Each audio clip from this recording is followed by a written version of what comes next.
Pakar telematika Roy Suryo dilaporkan ke Bareskrim Polri buntu tudingan kecurangan soal 3 mikrofon yang dipakai Gibran Rakabuming saat debat. Laporan tersebut dilayangkan oleh salah satu organisasi yang mengatasnamakan Pilar 08. Laporan terregister pada tanggal 2 Januari 2024 kemarin. Kabid Humas Pilar 08 Hanfi Fajri mengonfirmasi pihaknya melaporkan Roy Suryo ke Bareskrim. Menurutnya, tudingan Roy Suryo soal kecurangan KPU tidak berdasar. Hal itu karena KPU sebagai penyelenggara debat sudah membantah. Namun menurut Hanfi, Roy Suryo tetap bersikukuh bahwa dirinya paling benar. Hanfi mengatakan pelaporan yang dibuatnya murni inisiatif organisasinya tanpa adanya dorongan dari pihak lain.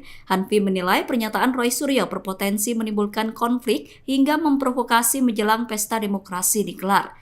Pernyataan Roy Suryo berpotensi bisa memicu provokasi masyarakat dengan adanya isu yang bersifat menjatuhkan lawan politik.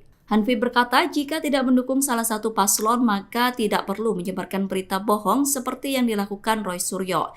Ia kemudian mengingatkan jika ada pelanggaran pemilu maka yang perlu dilakukan adalah melaporkan ke DKPP atau Bawaslu, bukan justru menyebarkan hoax.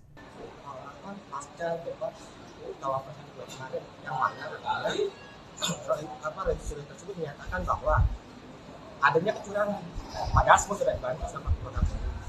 Lalu konsorsium dari penyelenggara TV tersebut sudah dibantah. Tapi Roy Suryo malah tetap ngotot bahwa dia merasa paling benar. Justru itu kita tidak mau terjadinya provokasi yang menyebabkan keributan dan ujaran kebencian terhadap paslon. Maka kita untuk membuktikan kebenaran tersebut kita buat laporan. Download Tribun X sekarang, menghadirkan lokal menjadi Indonesia.